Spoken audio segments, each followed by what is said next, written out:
chief. The sheriff. That's what I meant by the... The chief is lower than the sheriff. Okay. Oh.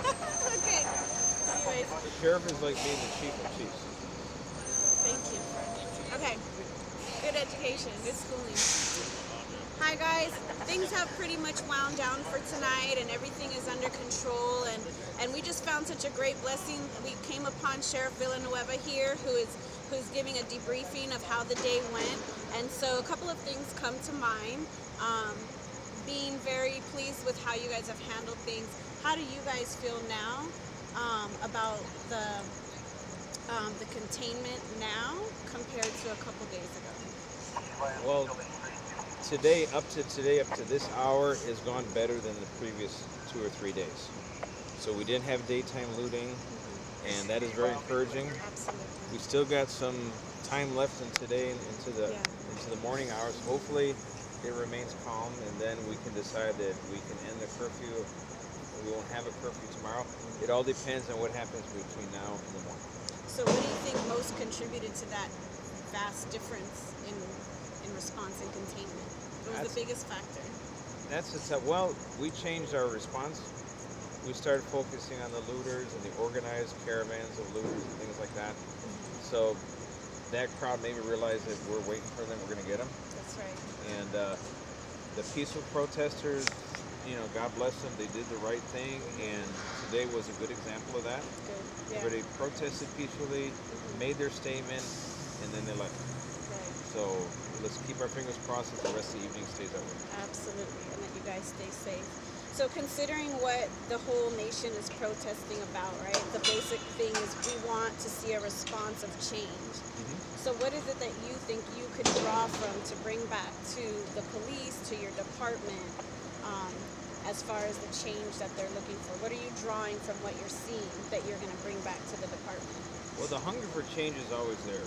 Sometimes, though, we've shifted a lot, but the public is not aware of all the shifts that have happened. For example, under my administration, our number one priority is civic engagement.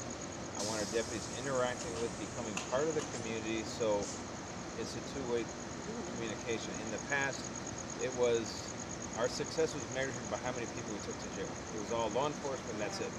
We don't have to worry about the other touchy-feely things, or it was considered to be soft or weak to get the community's input. That's actually our strength today, because the community is the police, or the sheriffs. The sheriffs is the community. So how can that be better portrayed or displayed to the community then? Well, when we bring people into the fold that participate in our activities, I have a transparency tab on my website, lasd.org. It actually says Transparency Promise. Every campaign promise that I said during that campaign, it's online there. You can see all of the different information that never before the public has been able to see is now on the website, and we'll keep adding to it as we develop the website, so everybody understands everything we do in every component of our operation. Transparency is always a number one key factor, but do you think that maybe the media could help in a little bit more in presenting what needs to be presented? They could, because sometimes the media doesn't give you the whole perspective. It can sensationalize and focus on one thing, but when you put it in context of all the millions and millions of contexts, and successfully, all the times people, even violent felons that we get in the act, who we actually succeed in arresting them without injuring anybody, that's a success story. But it doesn't make news. Right. Make news when it goes bad. Right. So we just need to understand what's going good versus what's going bad. Hold accountable when it goes bad. Right. Make sure we fix it. But at the same time, recognize there's a lot of good things happening. So who do you think would be the main player in maybe communicating that and making that happen with the media? Well, who do you need to speak on your behalf to communicate that to the media? In the Sheriff's Department, we have a lot of different community advisory groups, so they have the opportunity to interact with the community, our department, with the media, and we have an open door policy with the media. We do weekly briefings with the media. I do Instagram Live. At least once a week I try to do that, so I take questions straight from the community. When I do interviews like I'm doing right now, a lot of politicians would dread an interview, because they want to control, so they want to know what they're going to be asked in advance.